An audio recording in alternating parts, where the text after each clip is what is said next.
Yeah, I've started the recording. Yes, Sikshita. All right. Once again, welcome everyone, guys. Good morning to the people in the States and good evening to the people in back in India. This is our meet and greet session two, and we have Laura here as the special guest today. Laura, she is the uh, assistant director for international student services, and she recently joined away, but she was with IUPUI since a very long time now, and she has a lot of experience in this field.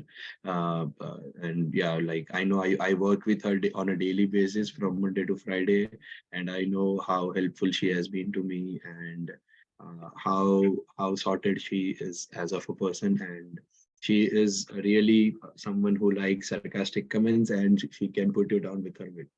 So thank you so much, Laura, for joining the call. All of that is completely accurate. Based on true experiences. Yes. Right. And yeah, and here we have our Desijags team. I am Manan Desai, president of Desijags for the whole 2023 year, and hopefully for a part of 2024 as well. And I'm doing my master's in mechanical engineering. Currently, this is my last summer, and I am about to start my last semester. Uh, so yeah, that's also a mixed feeling. My journey with IUPUI is about to end in the next 5 to 6 months, and I'm looking for jobs. Yes, Dhaval, please feel free to introduce yourself. Excuse me. Hello, Thank you, everyone. everyone. Yeah, bless you. Okay, hello, everyone. I'm Dhaval Valavalkar. I am currently in the position of Vice President of Student Affairs in IUPUI Desijags. I'm pursuing my master's in HCA, as you all know. And I'm happy to meet you all again. Rikshita? Yeah. Hi guys. I am the head of student affairs. I'm also a student of human-computer interaction. This is going to be my third semester, so I'm here with you guys for one whole year. Please feel free to ask questions, any questions you have today.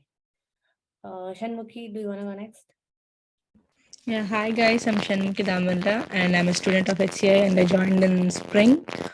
So this is I completed my first semester here, and so hi all you guys.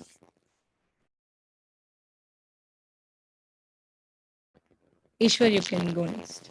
Yeah, sure. Hi guys. So my name is Ishwar. So I joined IUPUI in spring 23. So I'm pursuing masters in computer science right now, and this would be my second semester, fall semester. I'm a member in student affairs. Yes. I'm looking forward to seeing you guys. Nisarg, please feel free to introduce yourself. So hi guys, my name is Nisarg and I'm also a student of human computer interaction program, and I'm working for student affairs since almost a year, and looking forward to see you all for the next semester.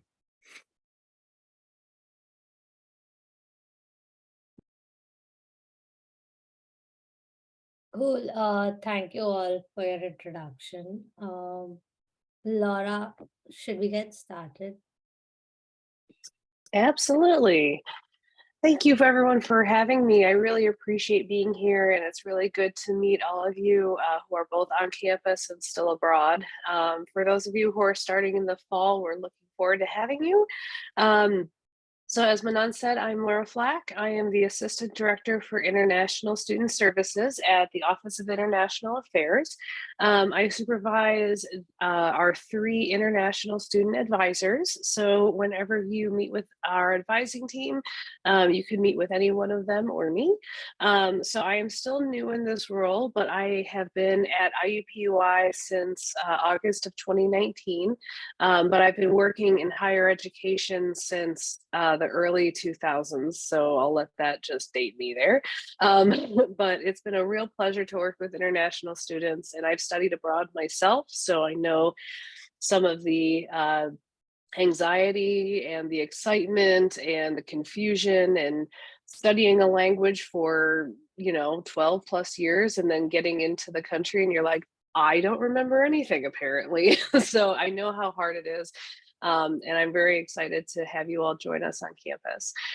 So I'm going to share some slides quickly just to give you a little overview of what our office can offer you while you're at IUPUI.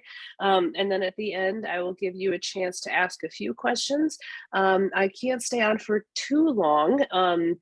I have a 2-year-old who certainly is downstairs at the moment, but if she barges in because she's crazy, sorry.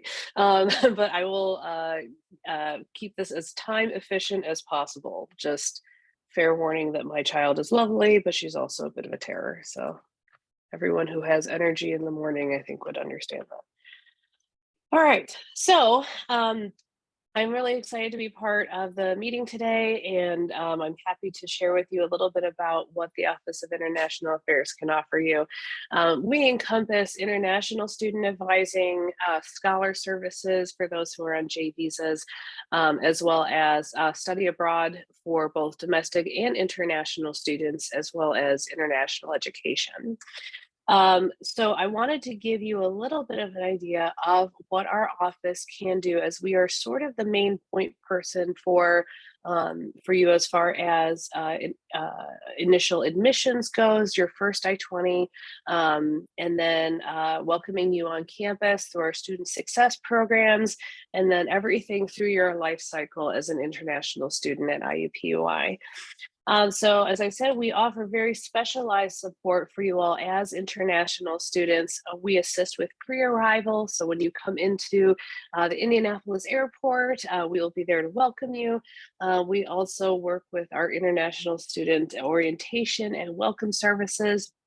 My counterpart, Haley, who is the Assistant Director for Student Success Programs, and her team has probably been in touch with you all.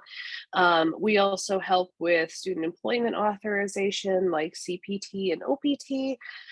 We give some advice on insurance and taxes, although I have to be honest that even as a native US citizen, taxes are insane. So they're a little complicated, but we'll do our part to certainly help you out. And we also offer regular communication through our email, our newsletters, social media, all of that. So as I said, we do some events and some programs promoting student success through the time that you're a student with us. So we have workshops, events. We train all of our faculty and staff about immigration and employment.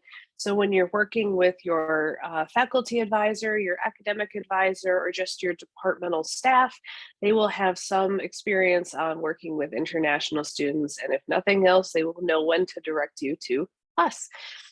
We also offer our IPMP program, which is the International Peer Mentoring Program, which pairs up new incoming students with experienced international students and domestic students on campus to help guide you through just getting adjusted and acclimated to our campus. We also facilitate international living, and we also support global student organizations like this one. So I know the link is kind of just embedded in the PowerPoint, so I'm going to put that in the chat later. But one of the things that we are doing for all international students as they're getting ready to come to campus is our pre-arrival sessions. And those are held over Zoom and moderated by one of our staff members, Teen. And she has guests from other offices around campus, and they go over some of the logistics, different requirements, and different things to think about before you come to campus. We try to give you as much information that is applicable before you arrive on campus, partly because we want to make sure we're answering as many questions as we can and giving you as much preparation as we can before you come onto campus, all fully knowing that even at the end of the session, all of that knowledge may just go out of your head because it's a lot to absorb. So we want to give you as many touch points as we can for you to ask questions and to hear questions from other incoming students that you may have not thought to ask, but are suddenly very, very relevant. So we are hosting those. The next one is July 27th, and other members from the OIA are in the chat during those sessions. So some of us are furiously answering questions and typing out answers for you. during those sessions. So if you have any ability to do so, please join those. And I'll again put the link in the chat so you have a chance to sign up and add it to your calendar. There are many, many, many ways to connect with us while you're abroad and while you're on campus. When you're on campus, our building is in the ES building, and it's on the second floor, which again will all make sense when you're here on campus. And you'll be greeted by 2 team members that are either professional staff members or our wonderful student staff like Manan.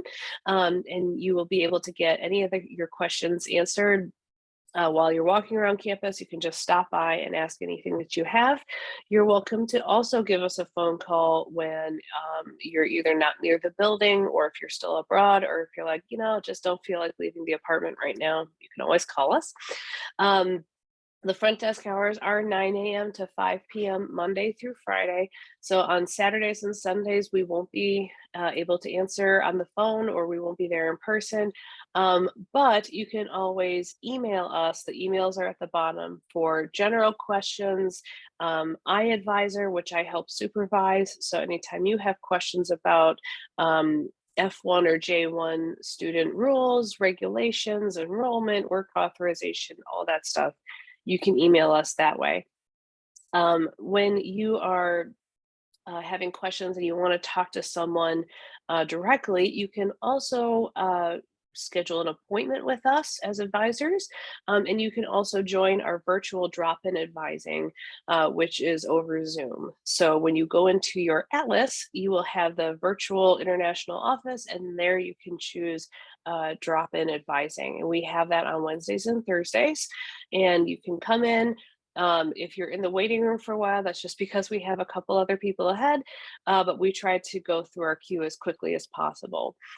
So that gives you an opportunity to meet with an advisor or two and get any of your questions answered. Our website is a great place to start with any questions you have. Like any website, it can be sometimes a little challenging to navigate. Take a few minutes to see if you can find the answer to your question, but if not, always reach out to us. We'll be more than happy to help, either over the phone, email, whatever. And we're certainly there to assist you, because we know the rules and regulations are lengthy, and they can be a little complicated, and they can apply differently to different situations, and every student is unique. So however we can help you, we definitely want to help. All right, so I'd like to give you a couple minutes to answer some questions, and I'm going to close the PowerPoint so I can get the link for the pre-arrival session to put in the chat for you all. All right.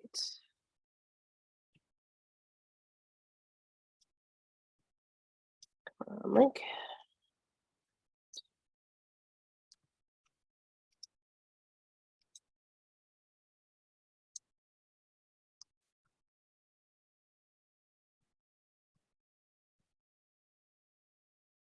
All right, there you go.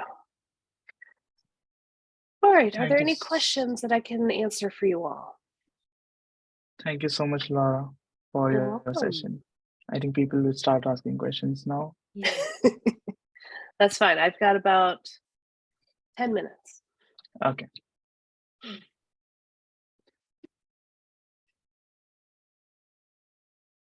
Oh, 77 people here. That's wonderful. I'm really glad that everyone was able to join.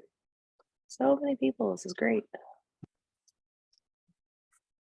Guys, Guys, you don't be can, afraid. yeah, Please you unmute can ask your question via voice, or if you want to just chat it down, you can do that as Yeah, well. that's also fine. You can type it in the chat, and I'd be happy to answer it that way. So if you're not feeling comfortable speaking aloud, or if you've got a lot around you, don't worry, feel free to type it out.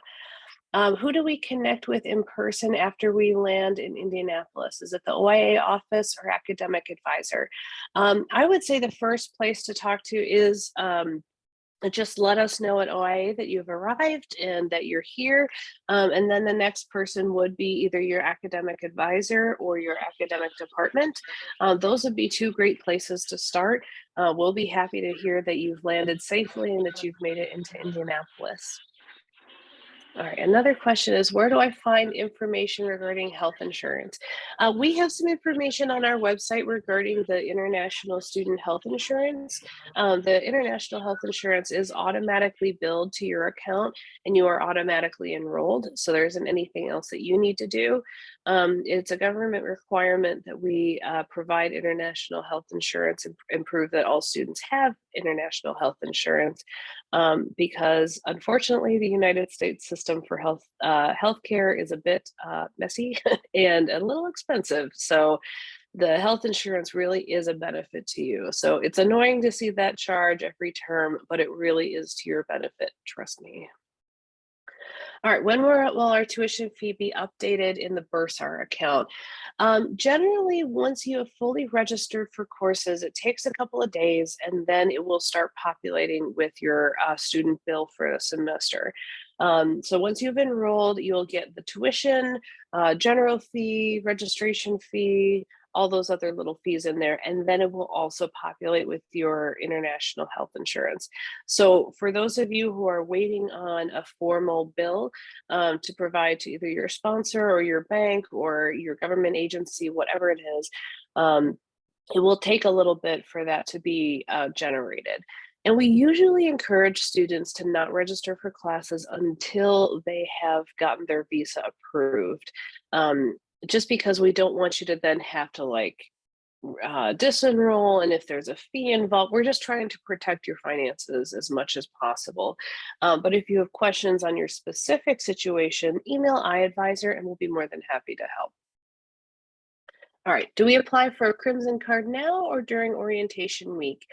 You can certainly apply for it now. I don't see any reason why not. If I remember correctly, the Crimson Card office does allow for requests for a Crimson Card and a photo upload, but you'll want to double check with the Crimson Card office just to be on the safe side. I want to say they started offering that specifically during COVID. But I don't know if they've changed it recently. So you might want to reach out to their office or check their website. We'll be needing it during our EAP test. Yes, I understand. Double check with the Crimson Card office. Let me see if I can pull up their website link for you while we're talking so that you can double check getting your Crimson Card. Okay. All right, I'm going to pop that in the chat for you. All right. Is it advisable to pay the first semester fee before arriving to campus or on arrival? You will need to double check on your Bursar bill when the due date is. And you'd want to pay that as soon before the due date as you can. There is a bit of a grace period that they do give so that you're not incurring a late fee like the minute after it's due. They're not that cruel, but you'll want to pay it as soon as you can. Double check your Bursar bill if there is a payment due date, and if not, then you'll want to reach out to the Bursar's office and get their best advice. But from my experience, they do give you a couple days grace period before they start putting a late fee on there. Is there any way the International Students Affairs Office can help students who have not gotten apartments that they have applied to? Yes. So the place that I would suggest that you email is iWelcome. And I need to make sure it's at IUPUI versus not IU.edu. Yes, that's right. Aha. So that team will be happy to help with any housing questions and any support that you might need. I'm not sure of how vast their power is for apartments, but they are the best place to start with some of those questions. That I know that's frustrating, and I know apartments are tough to get when you're abroad, but definitely reach out to iWelcome and see what they might be able to help with. That team is really, really supportive while you're getting ready to come to campus. When is the last date to apply for the EAP test? That I don't exactly know, but I can do some looking into that and see if I can find exactly the last date. So there, I'm finding a link on here on scheduling a test. Since that's held in a different area of campus, I'm not exactly sure. Oh, here we go. Laura, as far as I know, it's Yeah. there isn't like a deadline. You just That's kind of what I thought too, but I Yeah. wasn't going to say You that just right off the bat. Be like, there's no deadline, and then having them come back to me and be like, yes, there is. Yeah. So I would encourage you to, let's see, and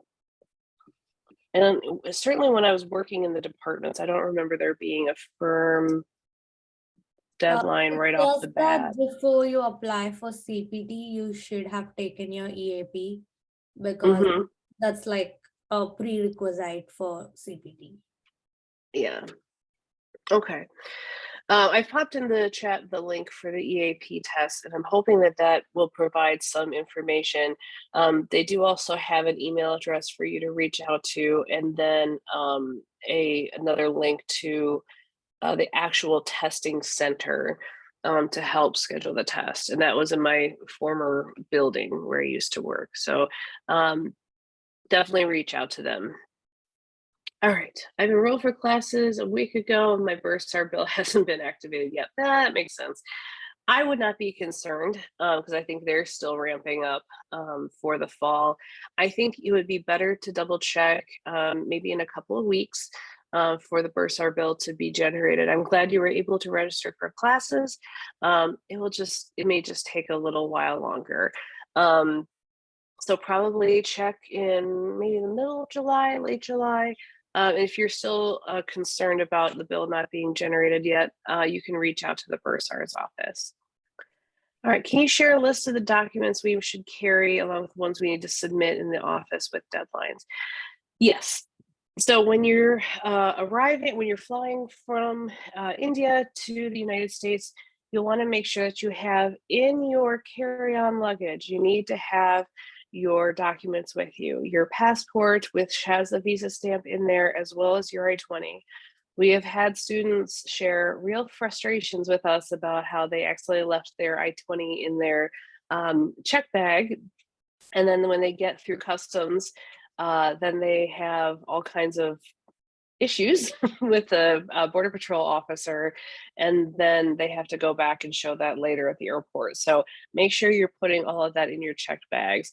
In your carry-on bags, because also with your checked luggage, you always hope that it arrives on time, but sometimes things happen. So definitely your passport, any forms of identification, any credit cards or checks that you have, as well as your I-20, all of those should be in your carry-on luggage. If there has been a requirement put on your account, your IU account, showing that you need to still provide hard copies of your transcripts or your diploma copy or your mark sheets, make sure you're bringing those to the office as soon as you're able. Those can either go right to OIA. Sometimes you can bring them to the department and they can forward them over to OIA. Your admission letter or your in your 1.IU, your administrative center, or your student center, I'm sorry, will sometimes show what is required. I would double check that, triple check that, and also check with your academic advisor, your department. But in my experience, the more you bring, usually the better, just because you want to make sure that you're covering all the bases. And remember, put that in your carry-on luggage all the time. All right. Is there a way the International Students Affairs Office? Oh, yep, we already answered that. Sorry. Is it the I Welcome team? Yes. Does insurance cover vaccinations which are mandatory for students? To be honest, I don't have a firm answer on that, just because I don't want to give you wrong information. My guess is that it does. If there is a fee, it's relatively small. You are welcome always to contact the Student Health Center to get a more clear answer, since they will have dealt with that every day But that would be the best place to contact. And we had a lot of questions about that at the last pre-arrival session. And I was going to follow up with them and I did not get around to it. So I'm going to put their information in here. I think it would be best to contact them just to be on the safe side. They will have that answer for you. All right. Let's see. By when would we receive the decisions regarding GA, RATA opportunity? Absolutely. That would be the best. It would be best for you to contact the department specifically. The departments that you applied to or that you were admitted to, those are the best places to know. I know that in the summer is when they're really trying to shape around their fall teaching schedule. They have the classes already planned out that they're going to teach as a department, but they're still working on who is actually going to teach which sections. So it'll probably be another week or two, but you should hear soon, hopefully soon, because I remember in the academic department, this is the point where people start like, okay, we got to get a plan. We got to get a plan. So hopefully soon. Can we get our mark sheets when we come to IUPUI, or do you have to mail them to OIA? I'm landing in Indianapolis in less than 4 weeks. I would double check with the admissions team within OIA. And I'm putting in the emails right now for the undergrad ones. They will be happy to give you exactly what requirements they have and exactly what formats they want. I think if you're able to bring them, that's fine. I don't believe that you absolutely have to mail them because that also takes a while. You want to make sure that you're doing this as safely and efficiently as possible. Do we have to pay the total fee, including scholarship in the first semester or minus the scholarship? I would wait a little bit to make sure that the scholarship does get applied first, and then you'll see what you have to pay after that gets applied. Is it mandatory to sign up for direct deposit to activate our Bursar account? I don't think it's mandatory to sign up for direct deposit in order to have your Bursar account activated, but direct deposit is such a time saver that as soon as you can enter in direct deposit, the better. So you can get any refund or any money that's issued back to you in a timely fashion. And especially if you're being paid on a stipend, it's 100% a lifesaver. All right, should we update our visa status? If so, please let us know when we should do that. I'm not sure exactly what you mean by visa status, but if you are either changing from a B visa to an F visa and you finally got that approved, or if you're changing from H4 to F1, yeah, it would be good for us to know. In my experience, in this time between working in the departments and working with OIA, the more communication we have in general, the better. So if you have any questions and any uncertainty, that's just to reach out to us and double check. All right, I have time for one more question, two more questions. Sorry to interrupt you, Laura, but I think they're talking about the visa status update getting updated on the Atlas portal. So there's a section on Atlas where it says that once you have got your visa approved, do let us know about it. Yes. I think that's what. Yes, for visa approval, yes, we would like to know that. Absolutely. That definitely is important for us to know because we want to make sure that you've got your visa approved, both just out of general relief that we want to know that everything's fine, but it's also good for us to know that you got the visa and are definitely anticipating to come. All right, I got time for two more questions. Can you share the email ID of the team that takes care of housing information? Sure, I can pull that up for you. And then are there any must-do tasks once we reach Indianapolis and the university? I would definitely encourage you to reach out to OIA to let us know that you're here. Definitely start attending orientation. And then let your academic department know that you've made it safely.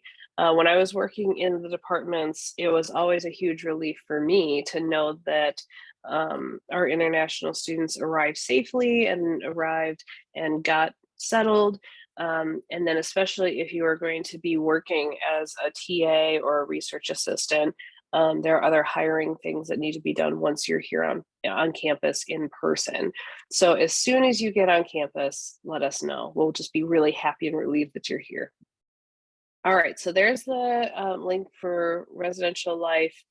So I have to sign off now, but I'm putting in the iAdvisor email address if you have any questions about where you're at in the process or what other things you're prepping before you come to campus.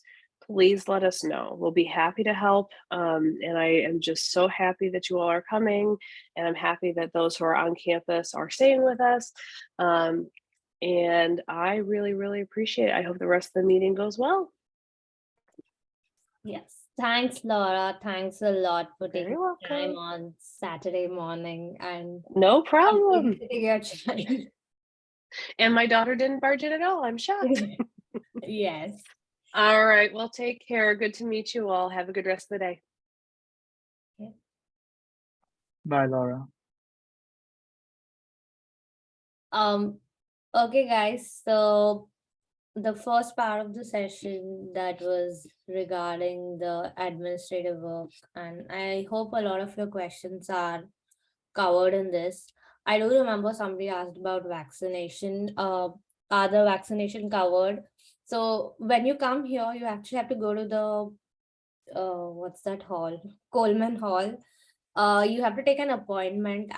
First, they test you as to do you really have those vaccines in you or not, because they cannot give you a vaccine shot directly. That's not allowed. So once you take that appointment, they take your samples, and once they see that if any of those tests are negative, that's when they'll give you the vaccination. And all of this is covered. The only flaw here is in case you have all the vaccinations, you will be charged for the test. And this is what we had advised you last time, that if possible, take the test from India. But lately I have heard that the test is very expensive in India. It costs around 8 or 10,000, which is around $100. So, and here it costs around like $30 or $40. So it's better you come and take the test here itself. We do not want you to shell out more money. Dawal, should we move to the next part of thanks for sharing the link of Coleman Hall. That's definitely one of the first things you would want to do. First thing is get your Crimson card done. The second thing is take an appointment with Coleman Hall. These were the first few things even we did. Add on, guys, Shanmukhi and Ishwar. If these were, if there was something other than. Also, for me, I didn't take any tests to get the vaccination. So they directly registered our name, and they took our details, and they checked our health insurance and all. And they took the screenshots of our health insurance card, and they directly registered us for the vaccinations. That happened with my friends too. So I'm not sure about the test. Oh, okay. I mean, that's also one way to go about with it. If you want to escape the test charges, I don't know. I mean, when I went there, they said no, you have to take a test first. So and I was like, okay. They collected the blood samples. So if you are quite sure about that you have not taken vaccine, or if you are okay with taking the vaccines again, you can just go directly. There would usually be a day where it would be vaccination camp kind of day where you will get the vaccines. So you can register for that day, look out for that date. Maybe IUPUI, the official Instagram account, or we also would let you know about the date, and then you can register for that date and get the vaccines. And considering the TB test question that Geetik asked, you need to take the TB test right here. Yeah. And you if you have TB, they will also treat you here. So Yeah. Don't worry about that. What if you're in that range of not being? They'll treat you, they'll give you medicines. Everything will be covered in the insurance. So don't worry about all that. Talking about following the Instagram accounts, we highly advise you to follow all IUPUI pages. That's the best way to know what's happening on campus. I remember we knew where we got free food because we all were hungry and we were too lazy to cook in the initial days. So free pizzas, Coke would be everyday thing. So IUPUI, Student Affairs, Desijags, of course. First follow the Desijags IUP page and then the other pages. So yes. Okay, we'll move on to the second part of the session that is regarding accommodation. Dhaval, would you like to take on? Yeah, I just wanted to ask everyone if they have anything administration related questions. So if we can cover that questions first, and then we'll move to accommodations part. Um, So the vaccines okay. can be taken either in India or there, right? Yeah, Or is it if you better to have do it there? so if you have the certificates for the vaccines, it's all right. You don't have to take it over here. But if you, let's say, if you have taken the vaccines when you were a child, but you don't have the certificates, so in that case, we would recommend you to take the vaccines over here. Uh, few people have some side effects. It's usual vaccine side effects that you might get a bit feverish or you will get headache for a day, but that's totally all right. They will give you medicines as well, or they would recommend some medicines as well, which you can get off the shelf from Kroger's or something. I think they would be around $10 maybe. But I think if you all feel sick and you can take that in the group, it's cheap. But that's one way to go about it. So yeah, you can take it over here if you don't have the certificate. It's totally fine. We have a question from Sarit. Do we need to have a bank account in USA for the direct deposit? Um, so what usually happens is the direct deposit, if you're talking about uh, the Scholarship. thing that you saw on Atlas or something, yeah. Uh, you don't need to have it because if you would need to have it only if you would transfer your fees from that US account. If you're transferring your fees from your loan or if you're transferring directly to the IUPUI account or something, you don't need to have that direct deposit bank account. But if eventually you would have a bank account, so it's not an issue to have like link that account to the IUPUI portal. So in case if you have money in your bank account, you can transfer the fees directly, and that is way easier and it has less charges because if you transfer online directly, it might have some service charge or something like that. Okay. So for the Crimson card, when you come here, you can just visit the office which is in the campus center. You just have to go and take your documents like passport and everything just to verify that you are a student currently enrolled. And then they'll take a photo of you and they'll just give you the Crimson card right away. There's no wait time for that, but you can do it whenever you guys come to IUPUI. It's not an issue if you do it late, uh, but like try to do it before the classes starts so that you can get access to few like buildings as well if there is any. Does someone want to take this question? What all do we consider under renters insurance?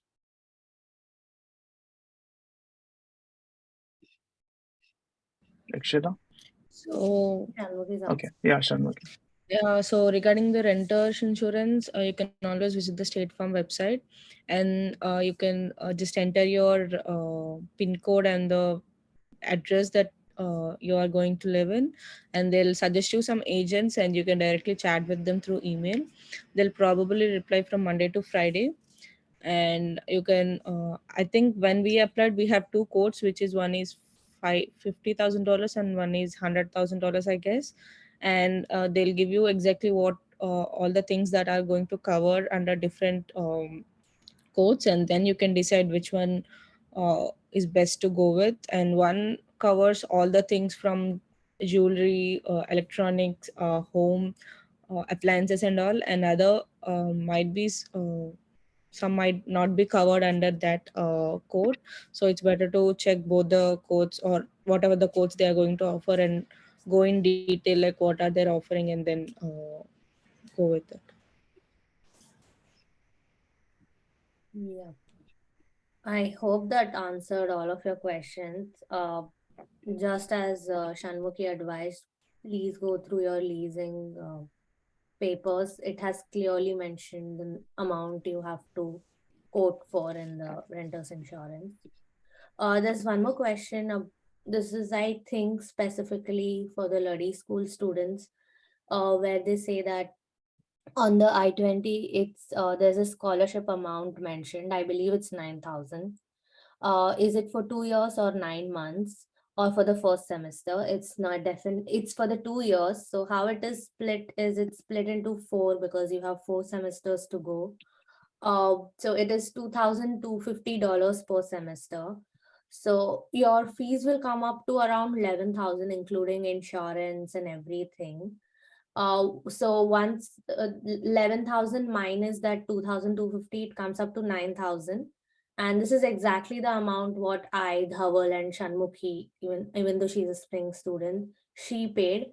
So that's the cost of you taking up 3 courses each semester. That would be for your first and second semester. Third and fourth semester, it really depends because you start doing your internships and the credits change. But this is the plan of action for your first and second semester. You will get to know things as you are here and with time. So don't stress about it that much.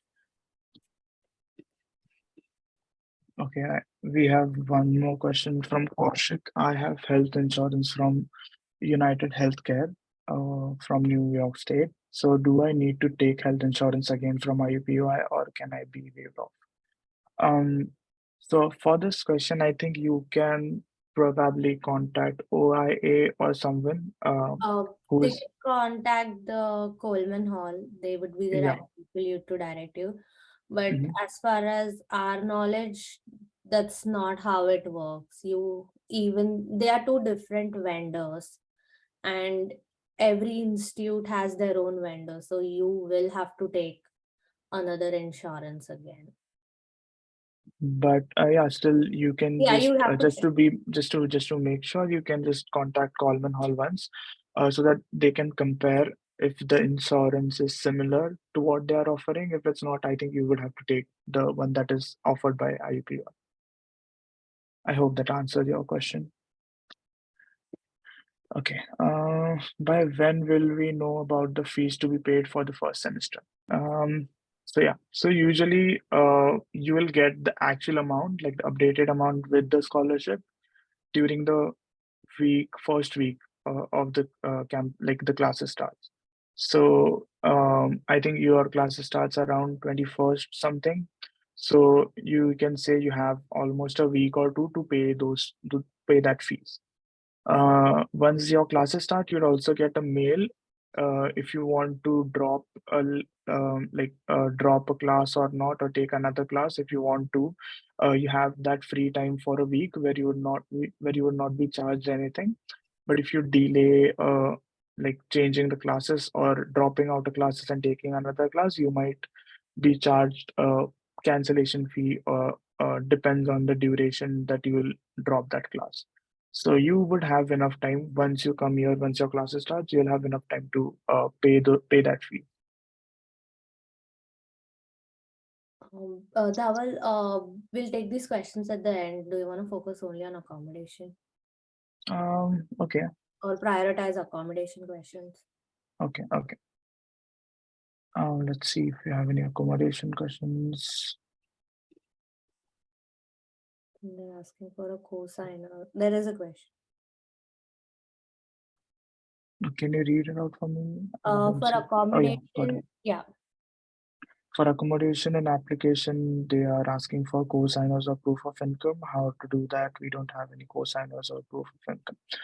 So usually what we did is, for the proof of income, we just showed them the bank details that we showed for I-20. That I think that was sufficient for to show that you are a student, you have taken a loan, and you are able to pay the rent as well, if the rent is covered in that loan. If it is not covered in the loan, you can show them that you have a sponsor, which probably most of the case would be your parents. So you can show their bank details as well. And if there is anything else, if they don't agree with that, then later you can contact us and we can try and help you out if we have any other solution that can be done other than that. Okay.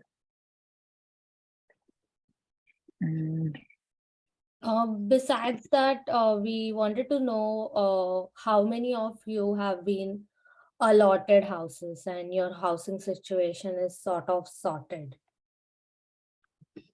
You can, yeah, you can raise your hand or something so that housing is sorted. Okay, good. good. Where had you applied, Gitika? Okay. Canal Square. Okay. Yeah, I feel like people who applied to Canal Square, they have it pretty sorted. We do know the situation about Lockfield and GCC. I have also heard that with GCC, a lot of you were assured when you were applying, but now they're not saying anything. Uh, uh, to be honest, I am assuming most of you have applied to more than one place.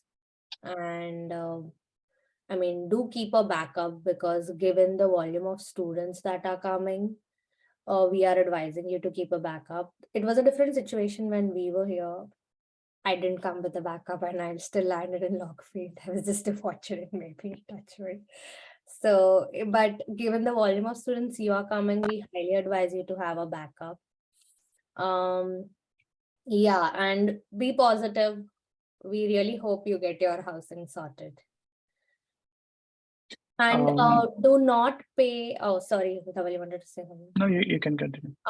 Do not pay any heavy amount. Like if somebody is asking you to do a straight off $12,000 down payment as a whole year renting charges, no, do not do that. That's a big red flag. And besides that, if somebody is offering you a house just for $500, a full 2-bed, 2-bath, that's also a red flag because obviously nobody is going to offer you something so cheap. Let us know if you hear such news. Yeah, please let us know. We do not want you to fall for any scams.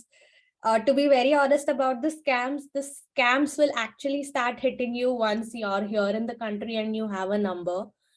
Now you're not prone to or vulnerable to any of those scams. So when in doubt, even on call, do not give them any of your information. No, never are they going to. So there was this one scam call I got, and where the lady was saying that your university ID will get blocked if you do not pay so and so amount. I was like, okay, block. Because I knew it that they cannot do that on a call. I am from the Office of International Affairs, and they actually spoofed the Office of International Affairs number. So be very cautious. A lot of these scammers are going to try to catch you, but yes, do not pay any heavier. When in doubt, please ask any of us. Please post it on the group. Yeah. There is one more question. Does Ralston apartment really exist in India? Yeah, they do. No. So the thing about Ralston is I've heard from a lot of people that they are finding new apartments. It's crazy how you're finding new apartments because we are only focusing on Lockfields, GCC, Canal Overlook, Cosmo. These were the major accommodations where students were staying. But Ralston is the one that we knew, but there was no student staying there. So it's not that far from the campus.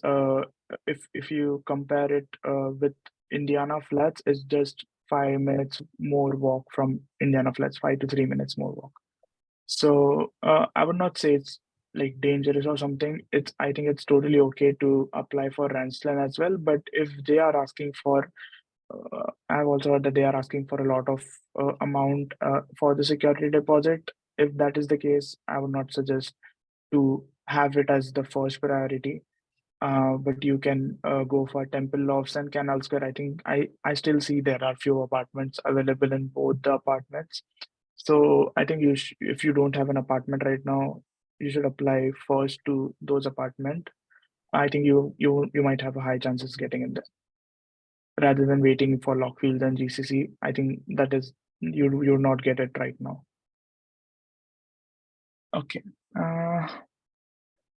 Also, out of curiosity, did anyone get an apartment in Canal Overlook? I see that most people have gotten in Canal Square only. Ishwar wants some new neighbors. Yes, he's Yeah. just bored of his old neighbors and looking at that canal. I mean, that's the Oh, only no, he thing. wants new buddies. You know for what? For what? I don't know. Okay. Bhushan has one more question. Is there any public transportation available near the campus? Yeah. So in the campus, there are few apartments that Jag Line covers. Jag Line is basically a bus which is organized by IUPUI, which is free for IUPUI students. Sometimes they ask for Crimson Card. Sometimes they are just like, okay, you look like a student, so you can come in. But they usually are for free. They don't ask for Crimson Card. But the apartments that they cover are mostly Indiana Flats, Canal Square, and they don't cover Lockfield as such. But if you walk few miles, you can get to that route as well for the buses. But I think if you stay around these locations or the apartments that we have suggested to you, I think you would be okay to transport during the snow time as well, like during the winter time as well, if you are concerned about winter. Hmm. Yeah. Which apartments do they cover? They cover Canal Square. They cover like GC, some part of GCC, Like just the Lockfields. tip of it, not like Yeah, just the tip of it, not inside GCC, like very close to GCC. But Canal Square for sure. And Temple Lofts, I think you would have to walk few miles, like few minutes, not miles, to get that bus. But it's mostly 5 minutes walk for every apartments that I told. You would get that bus service. You just have to. There's an app. When you'll get here, you can download that app. There's IU Mobile. App name IU Mobile. You can see the like bus routes and if the location of the bus. Where is it? You can look that on the map and plan accordingly to go to the classes. yeah. IU Mobile is a very helpful app to navigate in the campus initially. I myself used it. I'm sure you all also use it. And the best part is you can also see your class schedule in that, where the class is happening, the room and everything. And it will also help you to navigate there. So yes, download that IU Mobile app as well. Yeah, Okay. it'll also have a mini Crimson Card sort of thing. Like Oh, if you yes. click on it, you can also use the QR for gym and stuff. So that's Yeah, also in case you forget your physical card, you can use that. yeah. But physical card is recommended because Yeah. sometimes in some places they would not give you access even if you have it digitally. True. And if you're staying in downtown, you might have to go back 30 minutes again to get that Crimson Card. So please carry your Crimson Card. Okay. That is giving advice I have personal to experience. previous self. Yeah. Okay. If delay of joining on 21st August, how many days university gives extension days? Does anyone want to take this question? First of all, you'll have to notify your department that you're coming late, because there's a very small grace period, and if you are able to make during that grace period, that's only when you can enter, else you'll have to defer your admission. So the first and foremost thing I would do is, if I'm coming late, is update my department and they will tell you the steps, what are the next steps. I hope that helps. And many people are asking about the name in the leasing document, like what will happen if my name is not there in the leasing document. It's always advisable to add your name in the leasing, because you will not be having a proof, address proof to apply to your bank accounts or SSN or state IDs or driving license, anything important. So it's always advisable, and it's always best to have your name in the leasing, state farm insurance, or everything like electricity or internet. It's always advisable if your all the applicants' name are in every of the important things, so that you have every address proof that you are living in the US. And besides that, I also think if you do not add your name to the leasing in the document, you don't get a set of keys for yourself, right? And also, if they found out that your name is not there in the leasing document, everyone in the apartment have to vacate as soon as possible, and you wouldn't be getting any apartment sooner. So it's Yeah. Like if Yeah, you're it's a it's planning, problem always because question. sorry. so it's a problem. Like for example, if you get evicted out of GCC, you won't be able to find anything in Lockfields as well. Like I knew a friend who got like evicted from GCC, and because of that eviction, he was not able to find in Riley also. I mean, like he had some problems with the Riley lease also, because this lease somehow this information is shared, so he was not able to move into Riley like that quickly. So it's better not to risk it. Yeah. Even one of my friends is also got evicted from their apartment because one of their friend is living in the apartment without their name in the lease, and they couldn't able to find anywhere in the lock fields or GCC. They cannot live even as an applicant, so they are moving to Canal Square right now. So it's better to have your name in the leasing document. Yeah. Don't mess around with them. You have got a house, keep it safe for the next 2 years. Okay, we have one more question from Unnati. Are there specific mobile phones it doesn't work there? Like I heard OnePlus phones are not compatible with the service provider over there. Um, so usually Chinese phone are not compatible. If you have Samsung or iPhone, it's good. I think they should work fine. But what you can do is if you can bring your current phone that you have, you can get the SIM. You can test it out if it's working or not. I had I think I had maybe Xiaomi or something. So when I came here, I tried the SIM. It was working fine for a few months, a few days. Then it was just off. I was not able to receive calls or anything.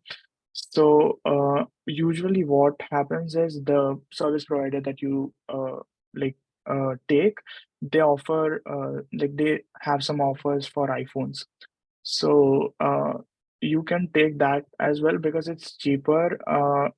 They'll give you SIM and the services with the new iPhone that is available for around $40 to $50 max per month. So spending around 50 like $40 to for the phone and around 20-30 for the like the services, phone calling services and unlimited data services. I think it's a good deal for you guys to get a phone here rather than buying any phone in India. And if it would not work over here, we would recommend you to get a phone over here when you come to US if it doesn't work and if you have money. Okay. Um, I have few direct messages as well. Okay. Um, can you please talk about credit card once we reach there if we want to apply for which one do you recommend? Please take our There, reference before the one begins. yeah, please. I'll answer the question. I'll Yeah. take the reference. Okay. Oh. Okay. Okay. Just kidding, just kidding. What happens? There are few credit cards that you can take. There is Discover. Then you have a credit card of I think I'm not sure what was the name. Um, Zolve is also a good one to start with. yeah. I'm myself still using Zolve. Mhm. I haven't taken Discover or any other credit cards, which most of my friends are using, because I'm just too afraid to use that. So That's Zolve right. is a good one to start with. And with Zolve, I think you can start the process when you're in India itself, because I remember when I was also working before I came here. So I had uploaded my current pay slip. And then once I landed in the country, there were just few things that I had to fill in. That is my address and mobile number. And then I could just, and then the card was just sent to me. So Zolve is one good credit card that you can start with. But besides that, what Dhawal recommended, the Discover one. And then Yeah. I think Chase also gives something, and it has Yeah, great offers. I've added one link. It's the Blue Cash American Express credit card. I'm not sure if it's the same which I shared, but the brand like American Express credit card is what you can get. It has a huge amount uh, that they give credit. My friend recently took it. He has credit of around $10,000. I'm not sure where he'll use it, but yeah, if you want more credit limit, you can apply for American Express and you get your. And I think Discover gives you around 2,000 or 1,500 initially, and if you start using it, the credit increases basically. Yeah. So And I just want yeah, to add on the American Express, the Amex card. I do know of a friend who had like an amazing credit score back in India, and he was able to link that here when he came to his Amex card. So do find out that Amex is one American institute which is accepting your Indian credit history. But yeah, you'll have to do your research. I am just aware about this. I haven't myself done it. Yeah. yeah. Thank you, Yeah, so Avishkar, for I sending that actually link. have a Amex card on day. So I got it in like February around-ish. So it's convenient because you do not need an assistant for it. Like you do not need an active American like credit score. It takes off your credit score from India and it gives you a credit limit. So if you did not mess around a lot in India, you'll get a pretty good credit limit for it. The card also looks really good. So you also will get a lot of offers also while booking and stuff sometimes. So it's good. You can take an Amex also. Okay. I have one more question. Do I need to pay first semester fee and show receipt at the time of immigration, or can I pay it after reaching IPI? I don't think you'll receive the updated Versar amount before you come. Yeah. So you don't have a choice. You will have to pay it once you come here. Okay. Is there any bus service that covers Thornborough Drive? Okay, one more new name I need to search. What's the apartment called? I don't know. Thornborough Drive. We are very proud of you guys for finding apartments which we have never heard. Okay, it's a Right. place. Okay, it's very far away. Don't go there. How much time does it take, or how many miles is it? It's 10 to 11 miles. No, guys, Don't go please, there. we do not recommend that. If you want to buy a car, you can. That's the only option. If you can stay there, but if not, I would not recommend public transportation because by car it's around 25. So by bus it would be more than an hour for sure. Okay. Okay. Thank you, Avishkar, for sending that link. You can check. I'll share it again if someone missed it. You can check if your phone is compatible or not from that link. Nice. And if Okay. most of you, I'm assuming, are landing in the Indianapolis airport, if Office of International Affairs, we are trying to work around again with the dates so that most of you are covered. You'll be given a welcome kit, and inside that welcome kit, you have a Mint Mobile SIM card. I'm assuming they're going to make the pretty much same welcome kit this time also. So in case you do not have a SIM card when you're here, don't worry. You can just go to Office of International Affairs, pick up that welcome kit that has a SIM card in it already. So you can get started with that SIM card. So that's what I did. So yeah. Okay, yeah, and just to add on to that, we have like the OIA has suggested two dates as of now. It's 7th of August and 11th of, sorry, I think 11th of August, is it? Yeah. So, yeah, 7th and 11th, but what we have seen from the from you guys, you have made not majorly booked on 11th, so we would ask them to shift that date to either 6th or 9th. So you can book the like the bus shuttle service that they are providing. It's around $20 plus tax. I think it would go around $25, I would assume. But you can book that service from your atlas. There would be an option to book the airport transportation on those 2 dates.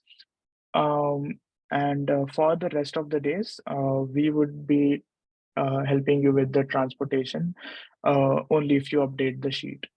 If you don't update the sheet, we would not know when you are coming. And if there is someone coming randomly one day, updating us one day before, it would be hard for us to help you with the transportation.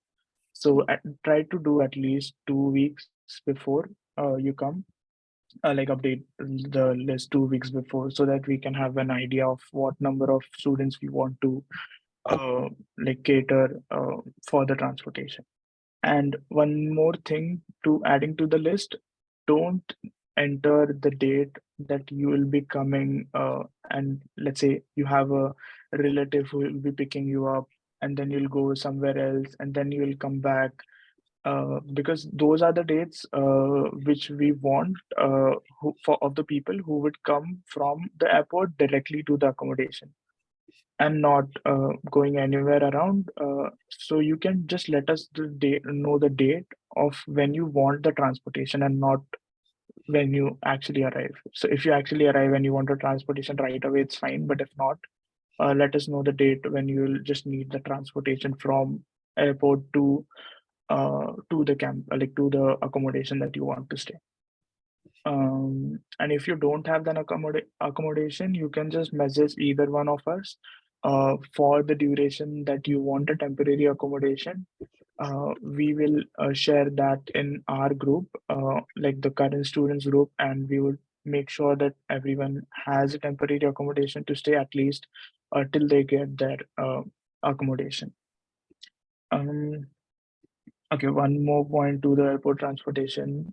If you are landing in Chicago, uh, we would also help you transport from Chicago to Indy. Just the same thing. Let us know the date that you want the transportation on, like from Chicago to Indy, at least 2 weeks prior. Okay.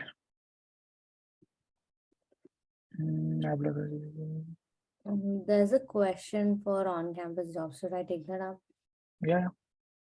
So someone asked, what about the on-campus part-time jobs? I heard it's very difficult to get one. Will there be a problem for incoming students? Yes, it is difficult to get an on-campus jobs. We are not trying to scare you in any way. We want you to be proactive. That's exactly the reason we highly recommend you to start applying for on-campus jobs on Handshake. Do not apply for 1-2 and be like, oh, I'll get it. No, that's not how it works. It's just like your any other job. Apply for every damn job that you can see. If possible, if you know of a senior who's working there, if it's a senior who's working in parking or tower dining, put their name in the referral. I mean, ask them before putting in the cover letter, write the cover letter, do everything you can do for that application, and please start applying. Once if you come here and start looking for the job, it's too late. And I know most of you have been offered those 10 hours. Don't worry about those 10 hours which has been assured that will be given to you, but the other 10 hours you have to look out for yourself. And the people who have not been offered even those 10 hours, start looking for your jobs the for full 20 hours and mention all that in your cover letter. And so get started with applying for on-campus jobs right now. Like that's the first thing you should be doing post this call. So how do we access handshake? You must have gotten an access if you have registered for the classes. I'll Okay. share the link of handshake if you are not able to find it. You can just create your app profile on handshake with whatever experience you have. It's basically a LinkedIn kind of thing, Yeah. but I think majorly focused on US, I would say. Yeah, it's basically LinkedIn for beginner, for university students. Okay. Do we need to get our cover letters approved or can we directly upload them? No, you can directly upload them. Like approved as in, I didn't get you. Approved from whom? From the career service department. Oh, no. They do not have so much time to look at your cover letters for on-campus jobs. Sorry I to just say. read somewhere that you need to get your Yeah, resume and your cover letters approved.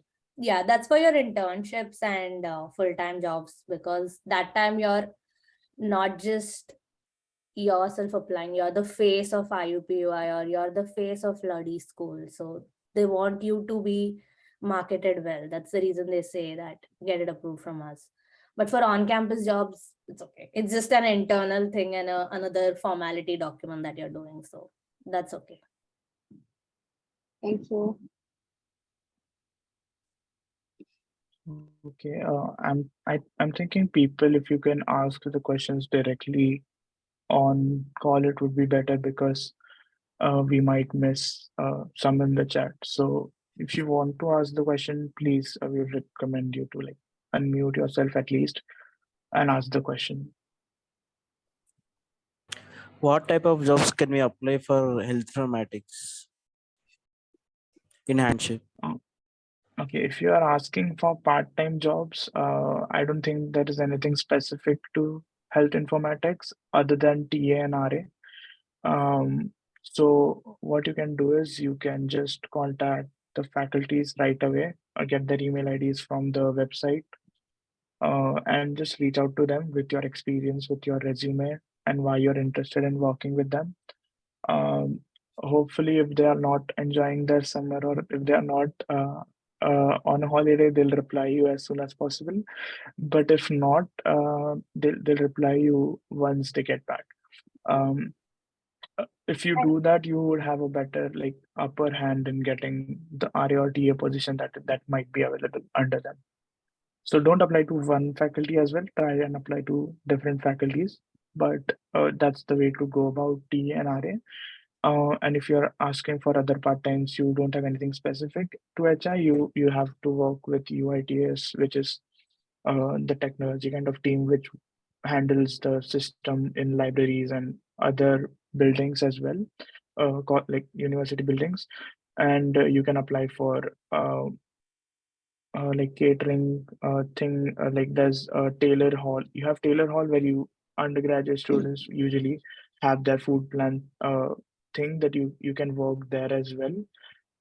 And you can work in library. I think that's the most thing that I know other than TARA that you can work as. You can work in parking as well if you're uh, okay with that. Okay, Did thank you. that? Yeah. And one more thing is in USA packing list, I've come to know that thermal wear, thermal socks, and thermal sweaters are there. Can I get Can I get the details about that? Okay, so in the packing list, I think uh, when you get here, it's not that cold, but we would recommend you to get at least 3 pairs max, uh, or 2 to 3 is enough, because you would eventually get the winter clothing from here because you don't have to bring the jacket and every other thing from India. It's better you get jackets and winter shoes. You can get it here in a better quality, I would say. So if you want to buy thermals, just buy the least bare minimum 1 or 2 pairs. You can buy it over here, which in a better quality. And there is a question related to EAP test, whether to take it online or offline. It's better to take it offline because the internet connection would be better here. And even we were suggested to take it offline. And many of us did not face an issue while writing the exam. And if you face an issue while writing the exam, they will sort it out and they'll give you another chance to write the exam. So it's better to go with offline. Yeah. Just a time check, guys. Dhaval, we have the last 15 minutes of the session left. So prioritize and speak up your questions. We are only going to prioritize the questions that the people are speaking up. Hi, Dhaval. This is Chaitanya. Hi, So I'm coming Chaitanya. on July 29th. So do I need to take any health insurance from that point to college start point, August 21st, it's going to start, right? Yeah, but I think if you are scared for like, be safe for at least 2 days. If Okay. you're okay with that, I don't think you need any insurance before that. I think it starts around from the 1st August or something. But Yeah, they're um, telling it starts from 1st August, but how to approach that? Because I didn't pay any fee or something. So what is the procedure? Because so US runs on insurance. yeah, so it would start directly from 1st August. Even if you don't pay it, you'll be asked to pay it once the bus hour is generated. So you don't have to worry about that. Okay, okay. That's the question I have. Thank you. Have a great day. Same to you. Have a Hey, great night. hey, this is Mahesh speaking. Quick question Hi, here. hi, Mahesh. So, do we have to, this is regarding the mark sheets, the attested mark sheets. So, is it okay if we bring it in, or do we have to mail it? Because I'm going to be coming less than 4 weeks, and the mail says that you'll have to send it 4 weeks prior. Actually, you can take it. Yeah, we will highly recommend you to carry it with you. Do not mail. A, because it costs you. B, you don't know if it gets lost. So we would highly recommend you to get it, because I remember during my weeks of welcome, there was a day where they were collecting transcripts. I believe that was the first orientation day itself. So you come to the orientation with the transcript, you attend the orientation. At the end of the orientation, you give your transcript. Then the Office of International Affairs takes it and verifies it and mails you once it's been verified. So that's what we did. We highly recommend you to do that. Mailing and all was a very COVID thing, because that time people were not physically meeting each other. So yeah. Okay. And also, Thank not you. only on orientation, you have a full week to submit your document, so it's fine. You can come here and submit it. Yeah. Don't panic if you forget the transcript on the orientation, because even I forgot. And then I just went and gave it later. You have Manan, so you don't have to Yeah. worry. But just don't bug him because he'll kill me if you do. Please. Okay. Thank you. Yeah, you're welcome. Um, any anyone else wants to ask Yeah. anything? Hi, Dhaval. Hi, Kaushik. Question to EAP test.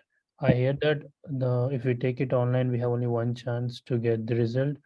If we take it offline, and we will be getting two chances. How far it is true, or is it the same that we can get two chances even in online? I don't think you'll get two chances, even if you come here. But why we recommend doing off, doing it over here, is because you don't have the risk of happening like system problems that you might have when you do it online. Maybe internet connection, maybe the site crashes. I don't know. But if you do it over here, it's all in all their responsibility for that part at least. If something happens in that part, it's their responsibility to give you either to pass you the test or give you a chance again, like a second chance. But um, so there is no there's no two times you can give it when you come here, or you can give it only once when you're doing it online. It's only one chance, but most of the people pass it. You don't have to worry. It's normal if you do it. If you have given TOEFL and IELTS, I don't think you fail. And if you speak proper English, I don't think you'll have an issue passing that test. Got it. One more point, like, can we give it in the middle of the semester, or it's mandated to give prior to start date of the course? Or people Yeah. are saying even we can give in second sem, but I don't think that is somewhat real or Mhm. I think you would have to give it in the first sem as only, because if you don't give it in the first sem, you would have to take a course in the second sem. So you can, and it's better to give it before you come, because you don't have to deal with assignments and that test cutting in between. So if you give the test before the classes start, it's really good. And I think the test, there's a fee around $50 or something that would be added in your boss bill. You don't have to pay it right away over there. So thank you. That's one more thing. Yeah. Hey, Dhaval, is there only one chance for the EAP test? Sorry, Sharvina, can you repeat again? Do we just have one chance for it, or? Yeah. No, have- that's not what Dhaval means. You have one chance for one attempt. You have Yeah. 3 attempts, but for every attempt, you just have one chance. That's what he means. You have 3 attempts. Yeah. Okay. Okay. But if you just in case, I hope it doesn't happen. But if in case you fail, they would just directly assign you to a course for the next sem, English course basically. So it's either That's $50. after 3 attempts, right? Sorry. So that would be the case after 3 attempts, right? I'm not quite sure about the 3 attempts part, but I think it's only one attempt, but we can make sure about it. But it's either $50 for the test or $3,000 for the course. For us, what happened is they said if we didn't pass for the first attempt, they said we can request for the second attempt. And if we didn't get pass in the second attempt also, then the course is assigned to one of our friend. And many of the people who faced the technical issue, they were given the second attempt and they passed the test. So the rules might be changing. It's better to ask your advisor regarding the attempts, and I'm quite sure everyone will pass in the first attempt itself. So it's better to know it before you come here. So, Dhaval, following the EAP test question, I had heard that the test score which we receive directly affects our chance at grabbing RAT or G opportunities. I mean, is there any connection to that? Our part-time jobs? Okay, so this is specifically for the course. Yeah, because they just want to know that you are proficient in English. They just want to make sure there's nothing connected to RATA, because I think I'm not bragging, but I got to work under Davide Volkini. Even I had to give the EAP test. I didn't complete my EAP test, but I still got allotted to him as an RA. So I don't think that actually matters. Okay, yeah. Thanks a lot. Hey, just a quick question. So does everyone have to give EAP, because it doesn't say so in my letter?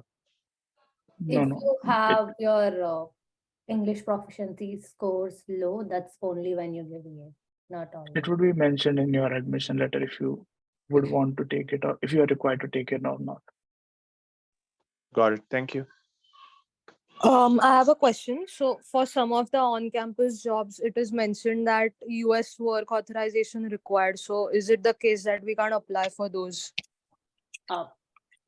So by work authorization, they mean your F1. So you're already authorized to work on campus. So make sure you mark yes in that. Also, there's another question which asks about sponsorship. While working on campus, you do not require any sponsorship. So mark that also as no. Okay, got it. Thanks. Hi guys, is it mandatory to bring suits? Yeah, if you want to attend a party. Okay, just kidding. Like Yeah, you it's okay. can It's okay. you can bring it. I did bring it when I came, but it's only required if you are attending any formal kind of event or something of university. But either way, you would require it at your graduation. But if you are going to have a trip back to India after a year, I think you don't have to bring it right now. You can bring it later once you come back.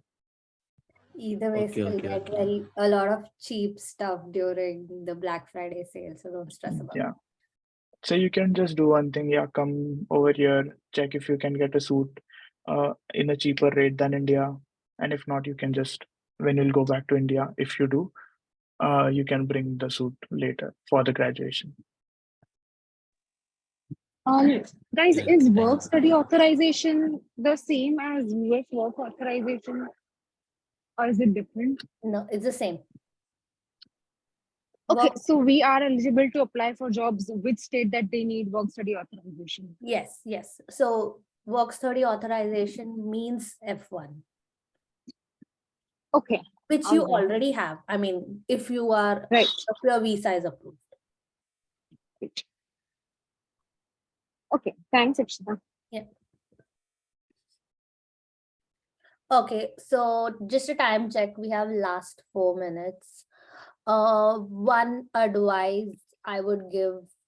Each of us is going to give an advice. Guys, be prepared.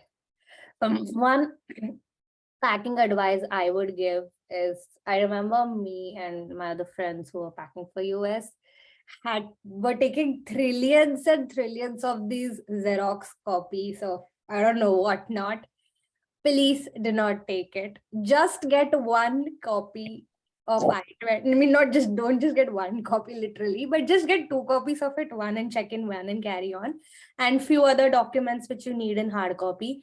Rest everything should go in your cloud. You can start using the IU OneDrive cloud. It has a lot of space, and printing is ridiculously cheap here because in the as soon as you are here and you are enrolled for your courses, you will have $26 or something on your Crimson card, and cost of each printing is around 4 cents. So imagine how cheap is it and the number of pages you can take. I believe none of us have used more than $5 in that card. So please do not get that Radhi. Keep it in your home. Just make sure you upload all the soft copies into your cloud drive. So that's one advice I would give you. Dhaval. Okay, if you're talking about packing, I have one more advice. Get vacuum bags. Oh, yeah.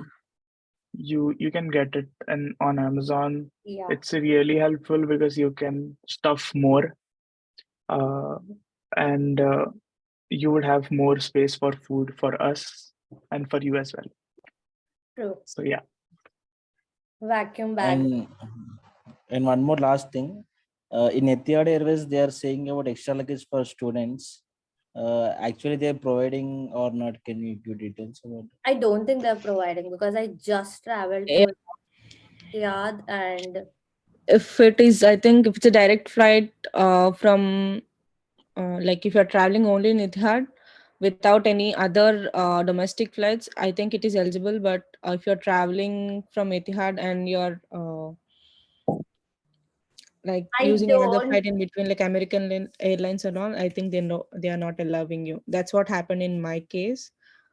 Because there is no direct flight through Etihad to Indianapolis, they didn't allow us to carry an extra luggage because we traveled from New York to Indianapolis in American Airlines, and they didn't allow us. I would still advise you to check with their call center. I know they're ridiculous, but check because I just traveled with Etihad and they clearly told me that you're not allowed the extra 23 kg. And the check-in is also strictly 7. Like if usually they do not measure check-in, but they have started doing that. So do not take any chances unless you really have somebody to give off the extra luggage at airport. And if you're talking about Qatar Airways, I'm not sure if it's different, but or if I was lucky, but I did get it for free. I had like flight from Dubai to I think uh, Atlanta or something. I don't remember, but from Atlanta to IUP, like Indianapolis, I had a domestic flight which was American Airlines, but they didn't charge me. So I'm not sure if there is anything different for Qatar, but you can just ask again just to be sure to the customer service if they have you would be charged for that domestic flight or not. Okay, okay. And one more last thing for pickles, for non-veg pickles. So many of them are saying let bring boneless pickles. Yeah, chicken I pickle, don't know please bring it. why they're saying to bring boneless pickles. I don't know why they are saying like they're with boneless. I'm not sure about it, but if you have it sealed back, I don't think it would be an issue. Okay. Like there are few services that give you a Ziploc kind of seal pack thing that they pack for you. So you can try that rather than bringing in jars and wrapping it with something. The X-ray will scan your bones, Sam. Might be the case. Might be the case. Also, guys, I had a question that the spices which are homemade kind of things, right? So we can take them, right? Or they are not seal packed, or they don't have a particular company name on it. So is it as advisable to take them, or we should not, because it's a complete waste of money if they throw it out on the airport, right? So Yeah. So talking about the homemade spices, yes, you can carry them. Just make sure they're not in white color because they assume some things if it's white color. But if it's in some other colored form, I don't think they'll have any problem because I myself carried them. And also make sure you seal pack them because once you seal pack, the smell or that thing doesn't ooze out a lot and you are sort of safe.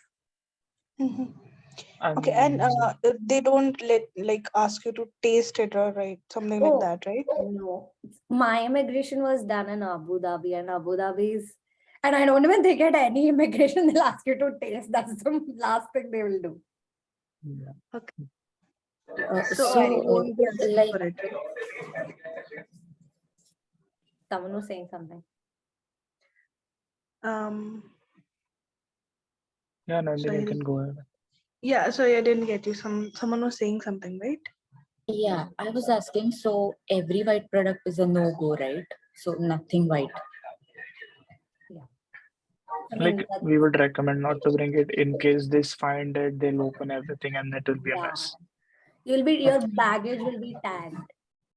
Yeah. Got it. So no white. Yeah. Okay. You Thanks, guys. every other thing white that you want is already over here.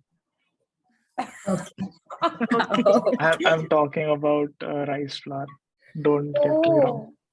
Yeah. Yes. Okay. And it's also very affordable, guys. So, Yeah. yeah. We got you. Cool. Okay, We are on top of the time. Thank you, guys. Thanks a lot for joining us on your Saturday evening, given you had to sacrifice your precious time with your family. Yeah. Oh, sorry. I'm so sorry. Shadmuki and Ishwar, you forgot to give your packing tips or any tips you wanted to give them. So tips regarding packaging, I think I made a mistake buying so many clothes. Like so many clothes. I yet to receive my parcel. So it's better not to buy so many clothes. And you're coming for fall and I'm sure you'll find so many good stuff here. So don't buy so many things. And bring your favorite comfort foods with you. They're going to Yeah, help food you. over clothes. Yeah. Like if you're homemade it. pickles or something like that, go for that.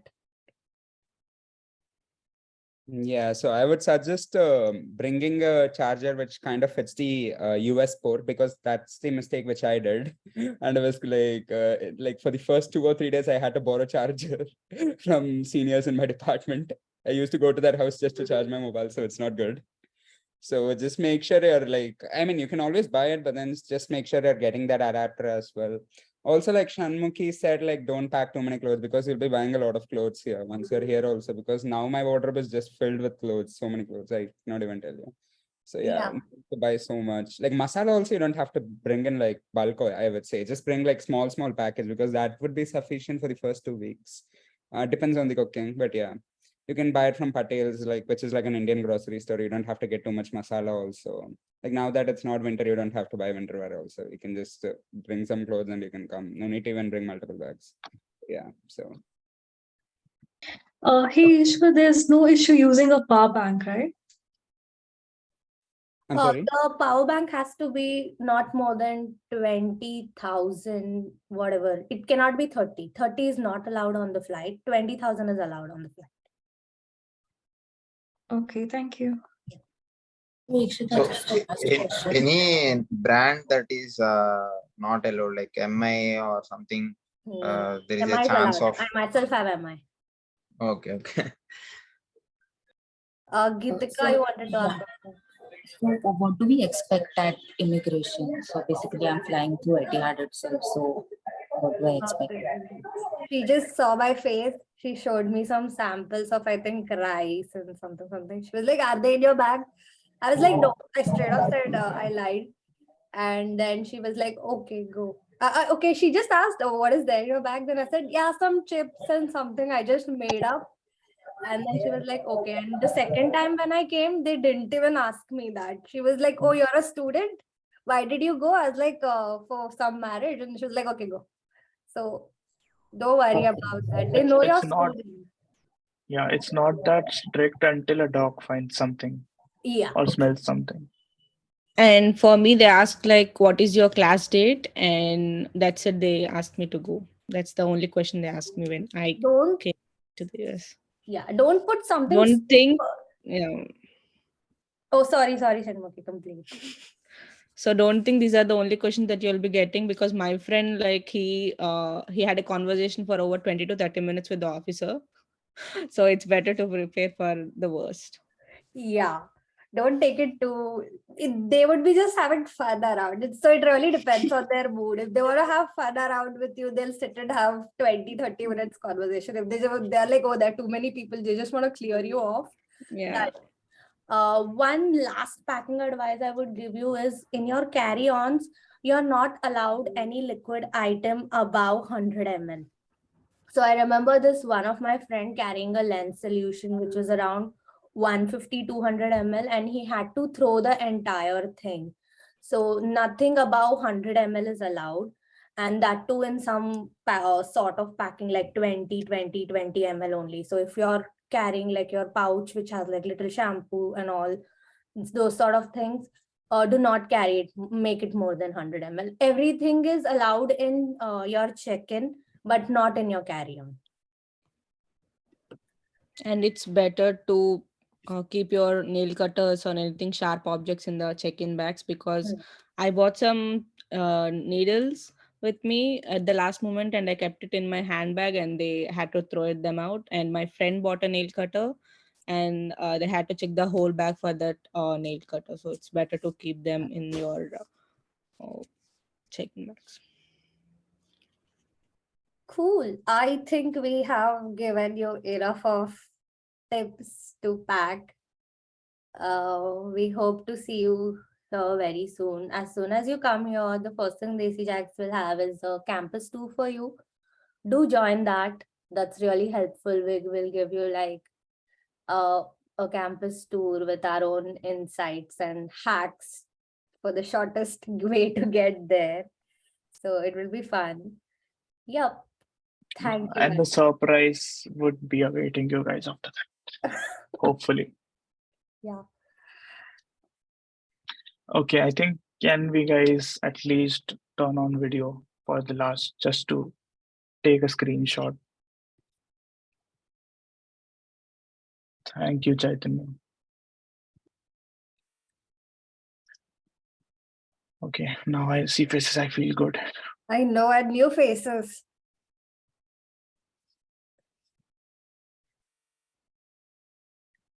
Where is Shanmukhi? Shanmukhi, like, where did you go? It's so good to see you people. For us, it was like we're talking to a laptop. I don't know. Okay, only 5 people, 10, 6 people. Look at कुछ that. नहीं She's करेंगे walking हम and लोग she still switched her camera on. Look at the motivation, guys. हम लोग photo लेके किधर कुछ करने नहीं वाले तुम्हारा प्लीज हम लोग को बस देखना है कौन परेशान कर रहा है हम लोग को Okay. Dhaval, you're taking the screenshot? ठीक है okay There are more people लोग आ coming. रहे yeah Oh, okay. Let them come. wait, I'll call them now Ushaswini please अब सबको प्लीज प्लीज बोलो क्या करो ना एक ही फोटो लेना है ज्यादा नहीं लेना